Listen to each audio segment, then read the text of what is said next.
Bismillahirrahmanirrahim. Yang berhormat Pehin Orang Kaya Seri Colonel Datuk Seri Setia Dr. Haji Awang Abu Bakar bin Haji Apong, Menteri Hal Wal Dalam Negeri. Yang berhormat Datuk Seri Setia Dr. Haji Muhammad Isham bin Haji Jaafar, Menteri Kesihatan. Yang berhormat Datuk Seri Setia Dr. Awang Haji Muhammad Amin Liu bin Abdullah, Menteri di Jabatan Perdana Menteri dan Menteri Kewangan dan Ekonomi Kedua. Yang mulia setiausaha tetap, Yang mulia timbalan-timbalan setiausaha tetap, pengarah-pengarah pegawai kanan, hadirin dan hadirat yang dihormati sekalian. Assalamualaikum warahmatullahi wabarakatuh dan salam sejahtera. Terima kasih kepada semua dan rakan media yang hadir pada sidang media bagi situasi terkini jangkitan COVID-19 di negara Brunei Darussalam. Sebelum memulakan sidang media ini, kita menjemput Yang Mulia Ustaz Haji Muhammad Imarul bin Haji Azmain untuk mengetuai bacaan surah Fatihah dan doa terhindar dari wabak coronavirus. Astaghfirullahalazim. Astaghfirullahalazim. Astaghfirullahalazim. الذي لا إله إلا هو الحي القيوم وأتوب إليه إلى حضرة النبي المصطفى رسول الله صلى الله عليه وسلم وعلى آله وأصحابه الكرام ثم إلى أرواح والدينا ووالديكم وإلى أرواح جميع المسلمين والمسلمات والمؤمنين والمؤمنات الأحياء منهم والأموات خصوصا في هذا المجلس كافة عامة شيء لله لهم والفاتحة. أعوذ بالله من الشيطان الرجيم. بسم الله الرحمن الرحيم. الحمد لله رب العالمين الرحمن الرحيم مالك يوم الدين إياك نعبد وإياك نستعين اهدنا الصراط المستقيم صراط الذين أنعمت عليهم غير المغضوب عليهم ولا الضالين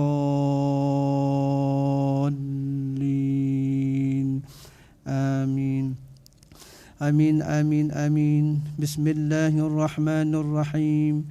الحمد لله رب العالمين والصلاة والسلام على سيدنا محمد وعلى آله وصحبه أجمعين. اللهم صل صلاة كاملة وسلم سلاما تاما على سيدنا محمد الذي تنحل به العقد وتنفرج به الكرب وتقضى به الحوائج وتنال به الرغائب وحسن الخواتيم ويستشقى الغمام بوجهه الكريم وعلى آله وصحبه في كل لمحة ونفس بعدد كل معلوم لك برحمتك يا أرحم الراحمين. اللهم أنت ربي لا إله إلا أنت خلقتني وأنا عبدك وأنا على عهدك ووعدك ما استطعت أعوذ بك من شر ما صنعت أبوء لك بنعمتك علي وأبوه بذنبي فاغفر لي فإنه لا يغفر الذنوب إلا أنت لا إله إلا أنت سبحانك إني كنت من الظالمين لا إله إلا أنت سبحانك إني كنت من الظالمين لا إله إلا أنت سبحانك إني كنت من الظالمين. نعوذ بكلمات الله التامات من شر ما خلق نعوذ بكلمات الله التامات من شر ما خلق نعوذ بكلمات الله التامات من شر ما خلق.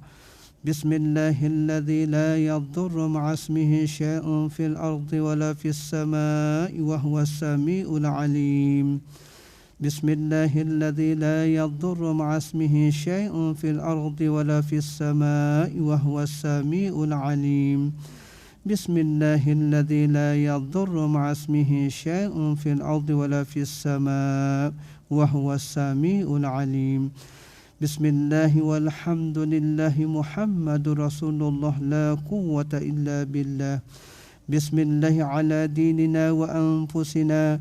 بسم الله على أهلنا وأموالنا. بسم الله على كل شيء أعطانا ربنا. بسم الله خير الأسماء. بسم الله رب الأرض والسماء. بسم الله الذي لا يضر مع اسمه داء. بسم الله افتتحنا وبالله اختتمنا وعلى الله توكلنا تحصنا بذي العزة والجبروت واعتصمنا برب الملكوت وتوكلنا على الحي الذي لا يموت. اللهم إنا نعوذ بك من البرص والجنون والجذام ومن سيء الأسقام. اللهم اصرف عنا وعن سلطاننا وبلادنا وجميع المسلمين في كل مكان البلاء والوباء والطعن والطاعون وسائر الأمراض، وقنا شر الردى بلطفك يا لطيف يا خبير، إنك على كل شيء قدير. اللهم اصرف عنا وعن سلطاننا وبلادنا وجميع المسلمين في كل مكان البلاء والوباء والطعن والطاعون وسائر الأمراض، وقنا شر الردى بلطفك يا لطيف يا خبير، إنك على كل شيء قدير. اللهم اصرف عنا وعن سلطاننا وبلادنا وجميع المسلمين في كل مكان البلاء والوباء والطعن والطاعون وسائر الأمراض، وقنا شر الردى بلطفك يا لطيف يا خبير، إنك على كل شيء قدير. وصلى الله على سيدنا محمد وعلى آله وصحبه وسلم، والحمد لله رب العالمين. Amin, amin, ya Rabbal Alamin. Seterusnya, majlis dengan hormatnya mempersilakan Yang Berhormat Menteri Kesihatan untuk memulakan sidang media pada petang ini. Bismillahirrahmanirrahim. Alhamdulillah Rabbil Alamin. Wassalatu wassalamu ala asyrafil anbiya mursalin Sayyidina Muhammad wa ala alihi wa sahbihi ajma'in. Assalamualaikum warahmatullahi wabarakatuh dan salam sejahtera. Pada hari ini Rabu 6 Rabiul Awal 1443 Hijrah bersamaan dengan 13 Oktober 2021 Masihi. Dengan kehendak Allah Subhanahu Wa Taala jua dan dengan rasa duka cita, Kementerian Kesihatan memaklumkan kepada orang ramai bahawa 3 kes yang disahkan COVID-19 telah kembali ke rahmatullah. Kes 8220, seorang perempuan berumur 69 tahun, dan kes 7091, seorang lelaki berumur 44 tahun. Kedua-duanya telah mengalami masalah paru-paru yang disebabkan oleh jangkitan COVID-19 dan telah dimasukkan ke unit rawatan intensif Pusat Pengasingan Kebangsaan. Manakala kes 9263 ialah seorang kanak-kanak berumur 6 tahun. Punca kematian bagi kes ini masih di dalam siasatan. Sehubungan dengan ini, demi menjaga confidentiality dan menghormati privasi keluarga kes-kes ini, Kementerian Kesihatan tidak akan mengongsikan butiran peribadi mereka. Orang ramai juga dipohonkan untuk sama-sama menghormati dan tidak menyebarkan maklumat-maklumat berkaitan dengan kes-kes tersebut.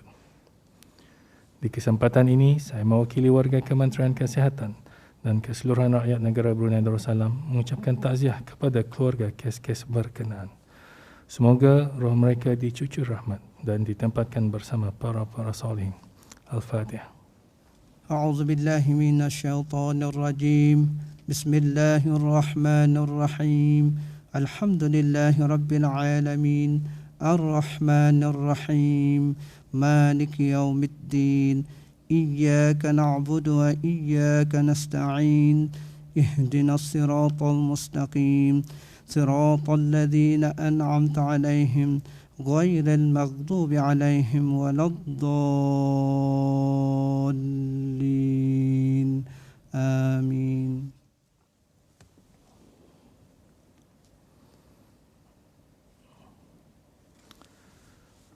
Seterusnya, sebanyak 193 kes baru jangkitan COVID-19 telah disahkan dan ini membawa jumlah keseluruhan kes COVID-19 kepada 9,665 orang. Terdapat 33 tambahan kes-kes baru kepada 11 kluster aktif yang sedia ada pada hari ini yang merupakan kontak-kontak terdekat kepada beberapa kes positif sebelumnya. Sementara itu, terdapat 3 kluster baru telah dikesan yang melibatkan 21 kes. Kesemua kluster baru ini adalah kluster rumah kediaman di mana satu daripadanya ialah kluster Ex-Capet KB adalah kluster rumah yang menempatkan pekerja-pekerja syarikat berkenaan. 3 kluster telah ditutup setelah tidak ada kes dikesan di dalam kluster berkenaan selama 28 hari.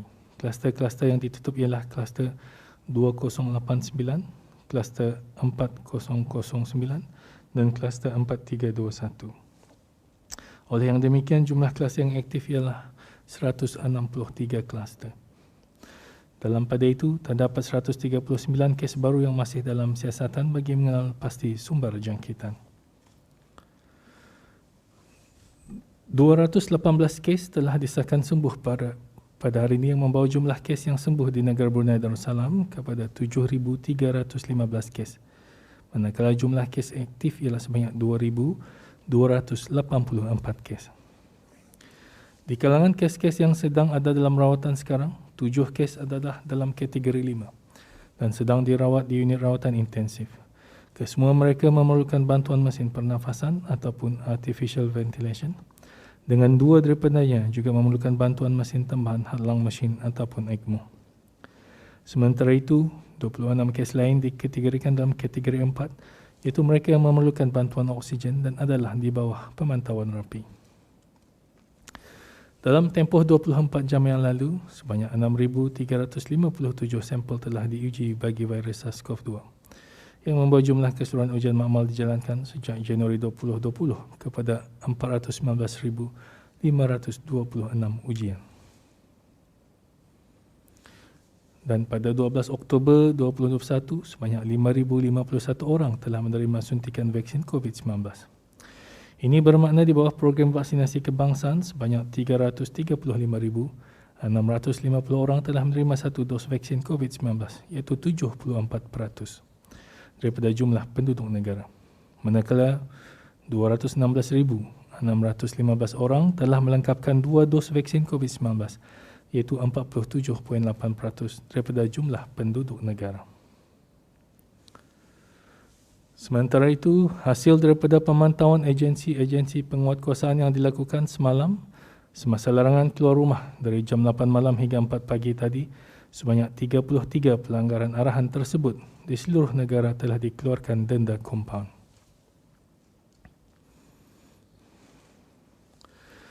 Pada sidang media pada 15 September 2021, Kementerian Kesihatan telah mengongsikan penganalisaan terhadap kes-kes yang terlibat di dalam gelombang kedua wabak COVID-19. Pada hari ini, Kementerian Kesihatan akan mengongsikan penganalisaan kes-kes setakat 12 Oktober 2021. Seramai 9,132 kes telah dilaporkan dikesan sejak gelombang kedua bermula pada 6 Ogos 2021, di mana 9,082 ataupun 99.5% adalah kes penularan tempatan dengan 50 kes import. Graf yang tertera di skrin sekarang menunjukkan epidemic curve bagi gelombang kedua ini setakat ini berdasarkan tarikh kes menjalani ujian swab. Graf ini menunjukkan walaupun gelombang kedua tidak menunjukkan penurunan, akan tetapi ia adalah stabil dan tidak menunjukkan peningkatan. Graf ini juga menunjukkan doubling time, iaitu jangka masa bagi jumlah kes bertambah 2 kali ganda ialah 28.8 hari, berbanding dengan 3 ke 4 hari semasa gelombang kedua mula-mula berlaku.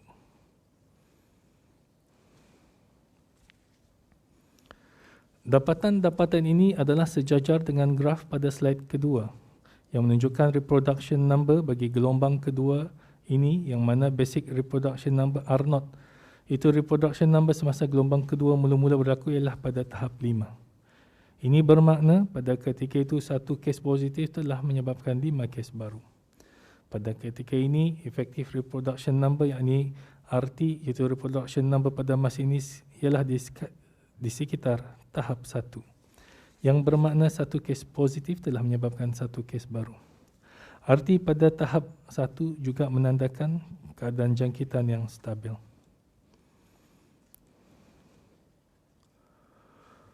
Khusus mengenai operasi pulih yang telah dijalankan sejak 4 Oktober 2021 hingga sekarang, sebanyak 1,756 kes telah dikesan. Dalam masa tempoh itu, dengan 61% daripadanya adalah kes-kes yang dikaitkan dengan tempat kerja atau staff house yang menempatkan pekerja-pekerja syarikat. Hanya 9% saja dikaitkan dengan household cases atau kes-kes yang tinggal sekeluarga di rumah-rumah persendirian. Jumlah kes dalam kategori 4 dan 5 yang dirawat di Pusat Pengasingan Kebangsaan adalah stabil. Sebagaimana rajah yang tertera di sekarang, 71 kes yang dirawat di dalam kategori 4 dan 5 pada masa ini adalah mereka yang belum menerima vaksin COVID-19.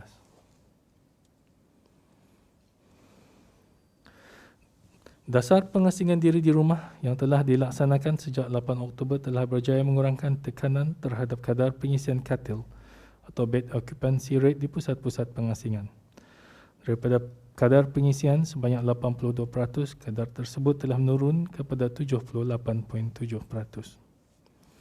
Purata mingguan bagi kes-kes baru setiap hari juga telah menurun daripada 183 kes baru sehari kepada 148 kes sehari. Dan sebagaimana yang dikongsikan awal tadi, kadar vaksinasi di negara ini telah meningkat sebagaimana jangkaan dan insya-Allah kita akan berjaya mencapai sasaran 80% keseluruhan penduduk menerima vaksinasi sebagaimana yang dijangkakan.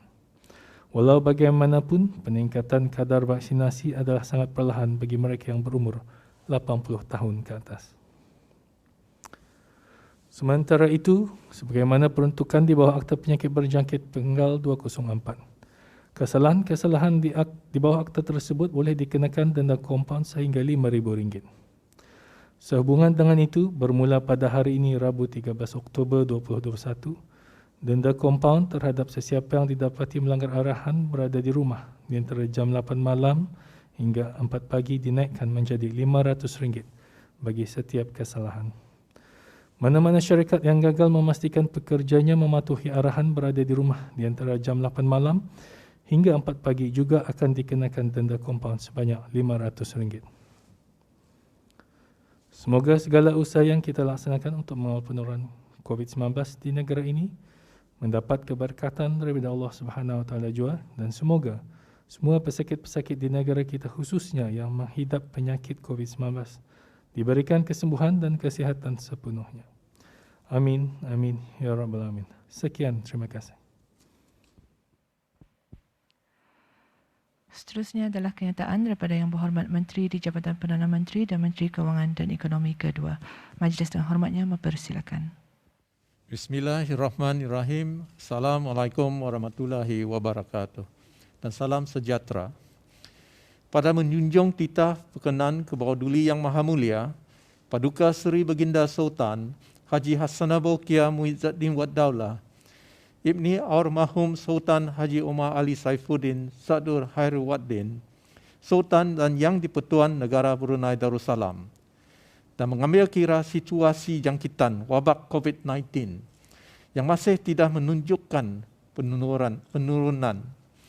Jabatan Perdana Menteri dengan ini memaklumkan bahawa langkah-langkah pengawalan operasi pulih yang telah diumumkan sebelum ini pada sidang media Kementerian Kesihatan, masing-masing pada 3 hari bulan September dan 1 hari bulan Oktober 2021, adalah dilanjutkan selama 14 hari lagi, iaitu dari hari Isnin 18 hari bulan Oktober 2021 sehingga hari Ahad 31 hari bulan Oktober 2021. Pelanjutan operasi pulih ini adalah bagi memastikan kebaikan dan kesejahteraan semua pihak terus terjamin dengan mengurangkan pergerakan bagi membendung risiko penularan jangkitan COVID-19 di negara ini. Selain itu, keberkesanan langkah-langkah pengawalan ini akan dapat dilihat selepas 2 tempoh penuh inkubasi ataupun full incubation periods bagi virus berkenaan, iaitu selama 4 minggu.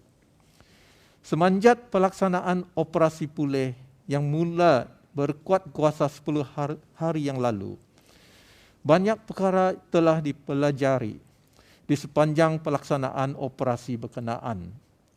Oleh itu, Kerajaan Kebawarduli Yang Maha Mulia, Paduka Seri Baginda Sultan dan Yang di-Pertuan Negara Brunei Darussalam ingin merakamkan penghargaan kepada semua pihak amnya dan rakyat serta penduduk negara Brunei Darussalam khasnya di atas kesabaran mereka dalam terus mematuhi garis panduan kesihatan dan sekatan-sekatan yang telah ditetapkan dalam sama-sama membendung penularan wabak COVID-19 di negara ini.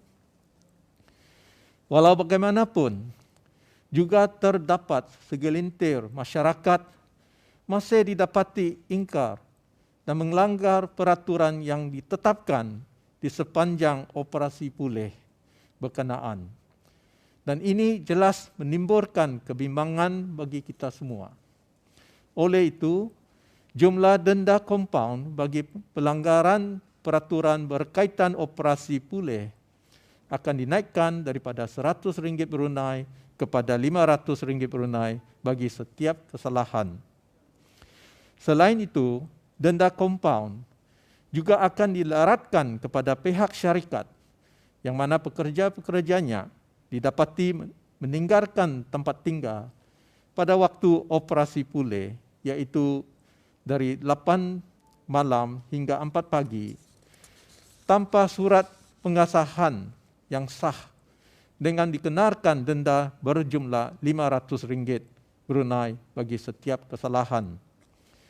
Mana-mana individu yang didapati tidak patuh kepada peraturan langkah-langkah operasi pulih dan dikenakan denda akan diterbitkan nama masing-masing melalui media massa, sama ada nama individu maupun nama syarikat dan pekerja. Sebagai tambahan, orang awam bolehlah menghubungi Pusat Koordinasi Kebangsaan menangani COVID-19 yang beroperasi selama 24 jam setiap hari. Jika terdapatnya sebarang insiden pelanggaran peraturan atau prosedur operasi standard ataupun standard operating procedures. Berikut adalah talian-talian hotline yang dapat dihubungi. 8176-148, 8175-148, 8166-148, 8155-148. Bagi mengelakkan perkara ini berulang lagi pada masa akan datang dan memastikan semua pihak, sama ada pihak majikan, warga negara tempatan atau asing, lebih faham akan langkah-langkah pengawalan operasi pulih yang dijalankan dan berkuat kuasa ketika ini. Pihak kerajaan akan menyediakan risalah-risalah berbagai bahasa untuk diberikan kepada semua masyarakat di negara ini.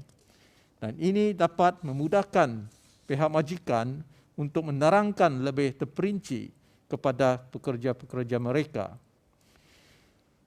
Orang ramai, terutamanya pemilik-pemilik syarikat di negara Brunei Darussalam, adalah menjadi tanggungjawab bagi setiap majikan, sama ada syarikat ataupun persendirian, untuk memastikan supaya pekerja-pekerja masing-masing mematuhi peraturan-peraturan dalam menangani dan membendung penularan wabak COVID-19 yang masih tidak stabil di negara ini. Di samping itu, para penghulu mukim dan ketua kampung selaku lidah, mata dan telinga kerajaan juga memainkan peranan yang penting dalam memastikan penduduk-penduduk kampung untuk patuh dengan arahan-arahan seperti tidak meninggalkan tempat tinggal, mengamalkan tanggungjawab sosial masing-masing dengan penjarakan fizikal dan tidak mengadakan majlis-majlis keramaian.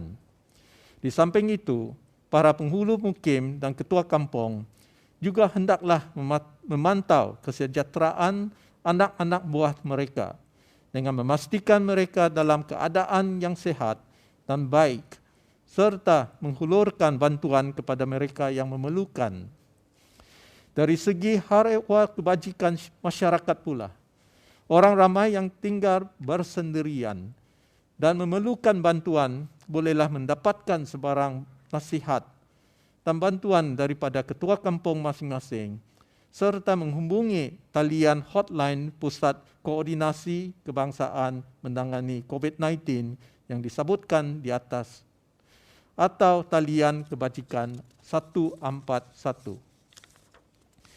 Manakala bagi isu-isu kesejahteraan berkaitan pekerja-pekerja asing, termasuk rumah-rumah yang menempatkan pekerja-pekerja syarikat, beberapa kementerian pada masa ini sedang membuat pemantauan bagi menangani isu tersebut, yang mana satu jawatan kuasa yang dianggotai oleh pelbagai agensi telah ditubuhkan untuk mengatasi tindakan-tindakan dengan segera serta strategi jangka panjang untuk menjaga kesejahteraan pekerja-pekerja asing dan menangani isu-isu yang ditimbulkan.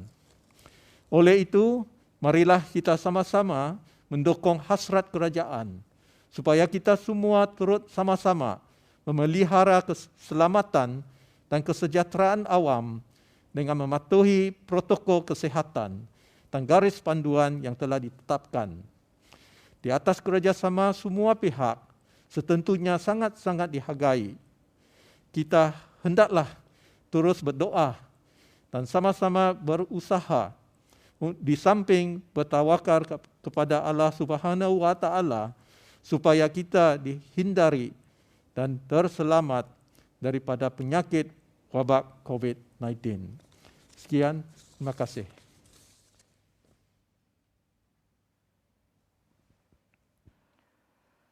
Terima kasih Yang Berhormat Datuk.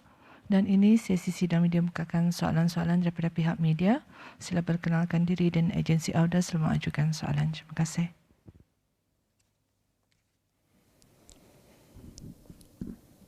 Assalamualaikum warahmatullahi wabarakatuh. Yang Berhormat Pihin, Yang Berhormat Datuk. Saya Nakidin dari Radio Television Brunei. Cuma satu soalan ingin saya ajukan kepada Yang Berhormat Menteri di Jabatan Perdana Menteri dan Menteri Kewangan dan Ekonomi Kedua. Ini berkenaan pelanggaran arahan keluar rumah bermula 8 malam hingga 4 pagi. Jadi mohon perkongsian daripada Yang Berhormat Datuk mengenai jumlah pelanggaran yang melibatkan rakyat tempatan dan juga warga asing. Dan jika sekiranya yang banyak melibatkan warga asing itu, adakah kemungkinan bahawa larangan tersebut belum sampai kepada mereka? Mohon penjelasan Yang Berhormat. Jumlah seperti yang diumumkan minggu lepas, ada yang lebih kurang 100 lebih. Pada masa ini barangkali jumlah itu sudah meningkat lebih 200 orang. Jadi untuk mengatasi isu ini, ia telah diumumkan pada hari ini denda akan dinaikkan kepada RM500 bagi individu. Jadi bagi pekerja asing, kalau sekiranya kedapatan melanggar direktif ini, juga akan dikenakan denda RM500 dan majikan mereka juga didenda RM500. Jadi ini satu cara untuk supaya orang ramai, sama ada orang tempatan ataupun pekerja asing, semua mematuhi kira syarat-syarat inilah. Jadi soalan yang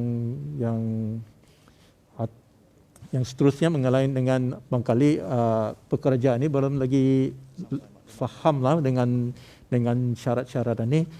InsyaAllah dalam masa yang terdekat ini kerajaan akan menyediakan satu risalah lah untuk dikongsikan dengan majikan-majikan sama orang ramai juga, supaya diorang mudah menerangkan kepada pekerja asing. Risalah-risalah ini ada disediakan dengan pelbagai bahasa lah. Bukan saja English ataupun bahasa Melayu, tapi juga barangkali yang untuk macam Bangladesh dan sebagainya, supaya diorang ini lebih faham.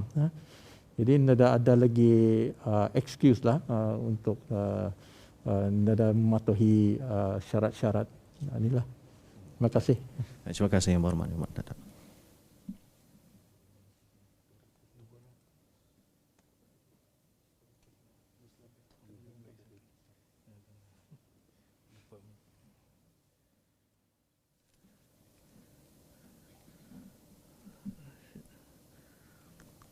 Good afternoon. This is James from Wonder Protein. Good afternoon to Yang Berhormat Pihin, Minister of Home Affairs. Yang Berhormat Datuk Minister at Prime Minister Office and Second Minister at Finance and Economy, and Yang Berhormat Datuk Minister of Health. My first question is for Yang Berhormat Datuk Minister at Prime Minister Office. It's about the SKN application. Since the introduction of the financial assistance, how many people have applied for the assistance through SKN? Terima kasih. Setakat hari ini, lebih kurang 500 lebih orang sudah memohon kepada SKN. Jadi di Kementerian Kewangan telah pun mengaturkan beberapa orang pegawai untuk menolong SKN untuk memproses permohonan-permohonan. Jadi nampaknya di antara 500 lebih permohonan itu ada 200 lebih termasuk dalam 3 kategori yang dimaksudkan adalah. Jadi ada yang 300 lebih in the qualify lah sebenarnya. Pasal ada yang masih bekerja ataupun dia bersarah masa ni, ataupun masih belajar. Ada yang penuntut dia memohon. Jadi ada yang 201 masa ni diproses masa ni. InsyaAllah kalau sudah nanti kalau didapat disahkan mengikut data-data yang memerlukan, jadi dapat kita ni proses lepas inilah insyaAllah. With more than 2 months of work from home to follow strict restriction to curb COVID-19 outbreak, some company has already asked all their staff to come to office to work and not to work from home. What is your Dato' advice on this? Kita ni masih lagi COVID masih lagi jumlah tu masih meningkat lah. Yang kadang sedapat-dapatnya yang mana pekerja dapat bekerja dari rumah digalakkan lah.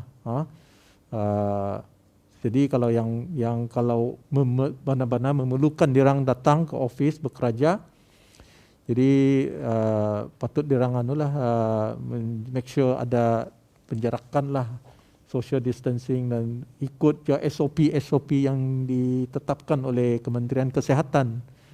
Itu saja nasihat lah. InsyaAllah kalau sekiranya langkah-langkah yang kita ni ambil di bawah operasi pulih ni menghasilkan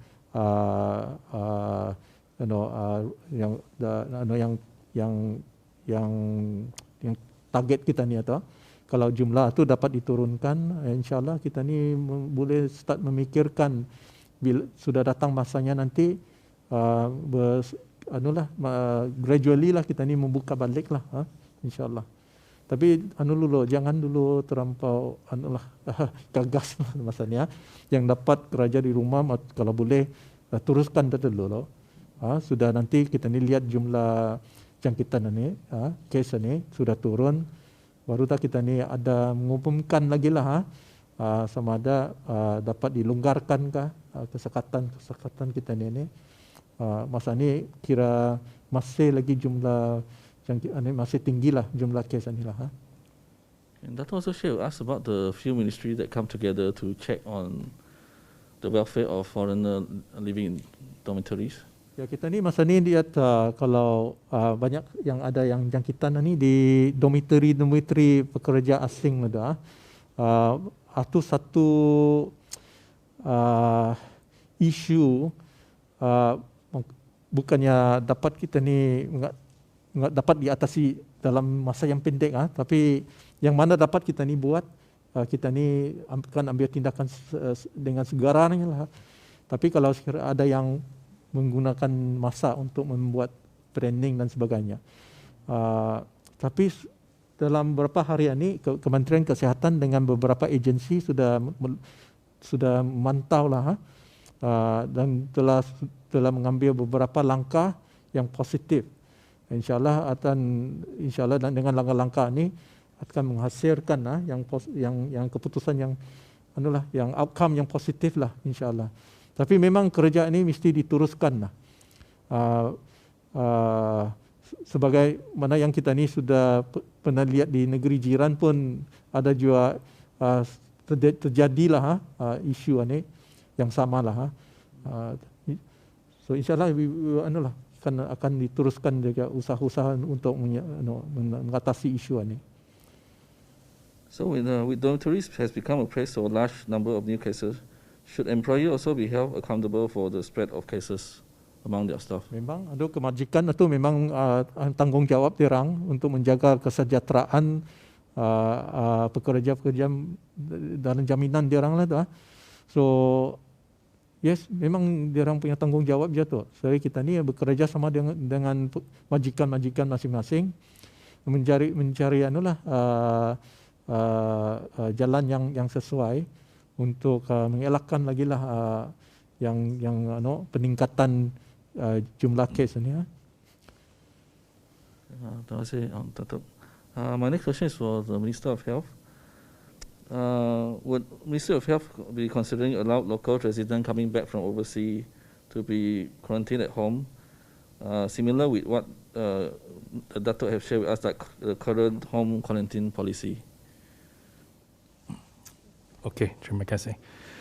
Baru-baru ni Kementerian Kesihatan menyatakan dan untuk kuarantin di rumah bagi yang positif dibolehkan. Ini disebabkan tani punya kuarantina tu hampir penuh lah, 80 lebih. Jadi tani haskan kuarantina tu untuk di pusat isolasi untuk orang yang kediamannya dah sesuai lah. Sebaiknya ataupun seideal-idealnya memang ditempatkan di isolasi lah. Sana tani dapat mengawal dengan baik dan dapat memastikan orang ini tidak bercampur gaul dengan orang yang lain. Jadi ganya apa namanya ni? Pada masa ini tahap pengisian pusat isolasi ini sudah mencapai ke maksimumnya. Jadi siapa yang kesesuaian itu dibenarkan. Ani orangnya kenapa anda orang dari luar orang bersuap sudah import and local punya spread are two different thing lah. Tani cuba mengawal yang lokal ni dengan lebih baik lah. Dan import tani pun sejak second wave ni cuma 50 orang. Jadi tani mendapati pengawalan dengan cara hotel macam mana ni adalah terbaik lah. Jadi misalan lah tani membuat di rumah seminggu masih orang masuk dalam 1,000 lebih. Okay. So 2 minggu kan 3,000, lain lagi yang 1,000 kan dikawal di local spread. So jadi ini akan menyebabkan pengawalan sukarlah bagi tani. Walaupun rakyat tani damit, tapi tani punya human resources pun dah besar. Masa ni pun sudah menggerakkan semua kementerian untuk menolong Kementerian Kesihatan, anggota-anggota beruniform untuk mengawal community spread. So kalau dilepaskan lagi import ni, kalau ada penularan akan menyukarkan lah. Logiknya benar pulang tu orang ni yang positif lagi dibenarkan, apa pulang yang negatif. Tapi yang positif pun ada juga dari luar walaupun yang initially swabnya negatif.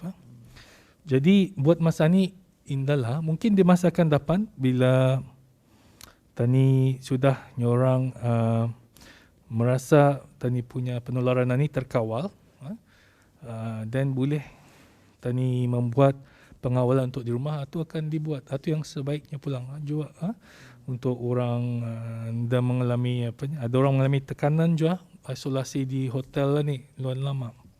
Itu Kementerian Kesihatan mengambil maklum lah. Tapi buat setakat tani kemampuan tani ialah macam manilah.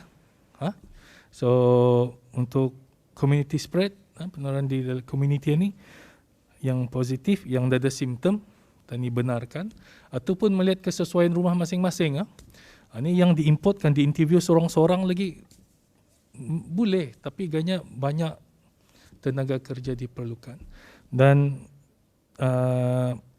mengikut tani punya sumber tenaga ni, tani kan konsentrate dulu penularan community ni. So dengan import tani sudah terkawal dengan cara macam ni, tani biarkan dulu macam ni lah. Mungkin tempoh kuarantinnya akan dipendekkan sebab dalam penularan ni, Tani pun makin belajar macam mana caranya, panjangnya macam mana. So itu mungkin dapat dipikirkan. Itulah.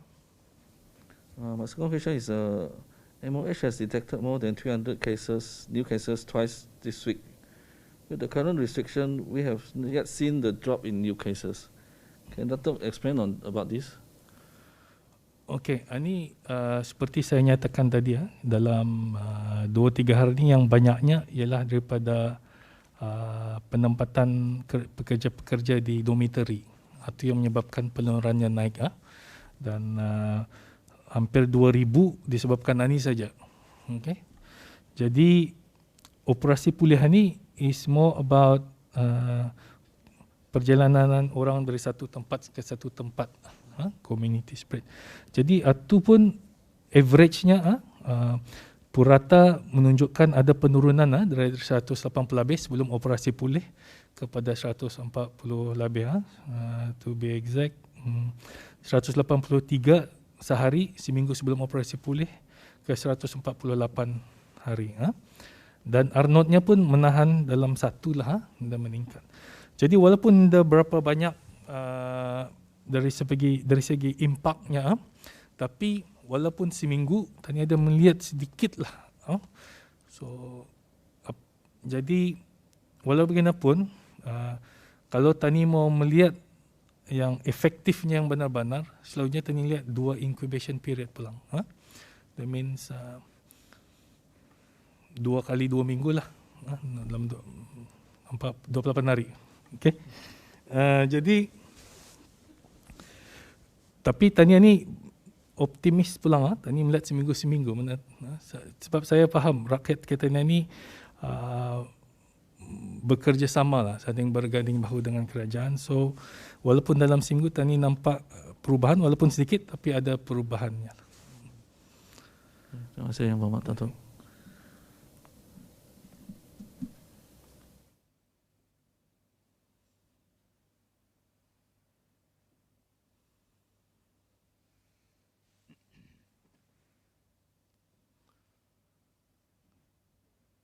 Assalamualaikum warahmatullahi.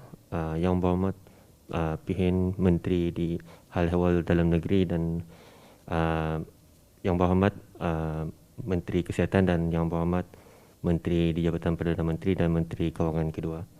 Soalan ini diajukan kepada Yang Berhormat Pihin. Bolehkah Yang Berhormat Pihin terangkan lebih terperinci apa peranan-peranan penghulu dan ketua-ketua kampung dalam sama-sama menjayakan operasi pulih ini? Terima kasih. Dalam sidang media yang lepas, ada juga saya menyebutkan akan peranan penghulu-penghulu dan ketua kampung dalam operasi pulih dari segi memamatai penduduk-penduduk kampung dan mukim, khususnya dalam waktu 8 ke malam 4 pagi. Tetapi sekarang ini semuanya diambil oleh pasukan keselamatan Polis Diraja Brunei. Jadi saya ada juga menerangkan bahawa Kementerian Hal Ehwal Dalam Negeri dengan Kementerian Kesihatan akan membantu meningkatkan vaksinasi di kampung-kampung mukim-mukim bagi penduduk-penduduk yang kurang upaya, bedridden ataupun warga emas. Jadi mereka akan mengumpulkan butir-butir informasi, maklumat-maklumat mengenai dengan warga yang saya nyatakan itu. Dan alhamdulillah kita ini melihat dalam 2 hari lepas satu usaha inisiatif dibuat oleh Kementerian Kesihatan, umpamanya di Labi, di mana mobile vaccination dijalankan. Jadi tadi semasa perbincangan jawatan kuasa pandu pun kita juga mengharapkan dan telah pun diterangkan oleh Yang Berhormat Jabatan Menteri di Jabatan Perdana Menteri dan Menteri Kewangan. Kedua, bagi penduduk-penduduk kampung yang mungkin keseorangan menghadapi masalah tekanan perasaan dan sebagainya. Jadi pengeluh ketua kampung pun boleh membantu mereka ni dengan menghubungi talian-talian di communication center ataupun talian kebajikan 141. Jadi banyak peranan yang boleh dimainkan oleh penguruh dan ketua kampung dalam memberikan maklumat-maklumat mengenai dengan penduduk-penduduk kampung dan mukim mereka ke pihak-pihak yang berkenaan. Terima kasih Yang Berhormat PN.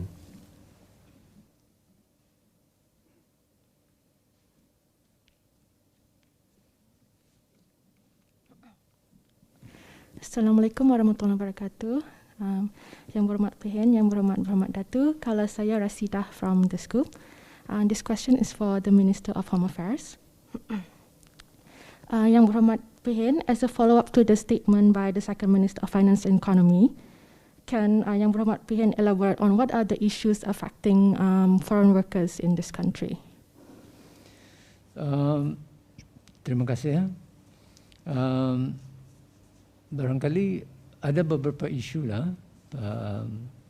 Satu perkara yang kita hadapi pada masa ini dan dilaksanakan oleh beberapa agensi dalam operasi pulih ialah melihat tempat tinggal pekerja-pekerja asing. Mengikut perintah pekerjaan di bawah bab 80-81 adalah tanggungjawab majikan untuk memberikan tempat tinggal kepada pekerja-pekerja mereka. Dan terdapat kriteria-kriteria mengenai dengan tempat tinggal yang diperlukan. Apa yang terjadi kadang-kadang mereka ni ada yang majikan yang menyewakan rumah. Dan menyewakan rumah itu dengan bilangan keramaian yang lebih daripada sepatutnya lah. Jadi ini satu perkara yang di dalam operasi Jabatan Buruh atau operasi penyebar sepadu yang biasa ada mendapati perkara-perkara ini. Malah ada juga di antaranya yang membuat tambahan-tambahan tertentu kepada rumahnya tu yang tidak lulus dari ABCI. Jadi kadang-kadang ada operasi bersama dengan ABCI juga tu. Jadi ABCI akan mengambil tindakan. Itu salah satu perkara yang penting yang dihadapi oleh pekerja-pekerja asing pada masa ini yang menjadi kewajipan kepada majikan-majikan mereka. Perkara-perkara lain dalam pekerjaan ini ada juga. Jabatan Buruh ada menerima misalnya kalau ada masalah daripada pekerja yang tidak kena bayar gaji dan sebagainya. Itu Jabatan Buruh kalau menerima laporan macam itu akan memanggil majikan, akan cuba menyelesaikan masalah-masalah serupa itu. Jadi terdapat beberapa isu dan perkara yang sentiasa ditangani dari semasa ke semasa. To add on to that as well, Pihin, what will be the expected outcome nanti following the study or the analysis with the different ministries? And will we see a new policies being implemented, or will there be a different set of rules or regulations set in place to ensure that employers will make sure that they are taking care of the staff or employees in terms of dorang punya welfare? Maksudnya? Will they be following the analysis nanti with the different ministries that the Second Minister of Finance mentioned? Will there be any new rules or regulation as part of the outcome for the research done by the ministries? Perkara itu akan kita nilai lah dari semasa ke semasa, kerana peraturan-peraturan ada dan ianya tentulah ada hasil daripadanya akan kita membuat penilaiannya untuk mengimprove, membaiki lagi. Ini perkara ni kebajikan pekerja sehingga macam tahun lepas, umpamanya kalau kita ni melihat ialah dari segi kelayakan bercuti, ada dibuat pindaan undang-undang tahun lepas, kerana di dalam perintah pekerjaan seorang pekerja hanya dapat cuti berbayar bergaji apabila ia telah bekerja selama 6 bulan. Tetapi tahun lepas bila kita ni menghadapi COVID itu, ada pekerja yang baru bekerja tapi tidak entitled, tidak ada kelayakan bercuti. Jadi kelayakan 6 bulan tahun lepas kita ni pendekkan menjadi sebulan. Jadi sebulan bekerja pun sudah boleh entitled kepada hak cutinya, 14 hari bukan hospitalized, 60 hari jika ia dimasukkan ke hospital. Dan kita ni mengira hari itu kalau orang kena kuarantin adalah dikira sebagai sick leave, cuti sakit. Jadi perkara-perkara ni kita ni teliti nilai dari semasa ke semasa dan membuat pindahan-pindahan tertentu lah macam tu. Okay. Thank you Yang Berhormat PN, Yang Berhormat Datuk.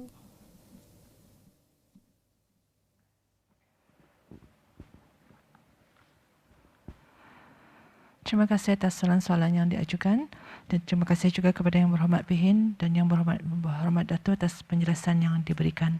Dan ini kita tutup sidang media pada petang ini dan sekali lagi mengucapkan ribuan terima kasih kepada semua dan rakan-rakan media yang hadir. Sekian wabillahi taufiq wal hidayah. Wassalamualaikum warahmatullahi wabarakatuh.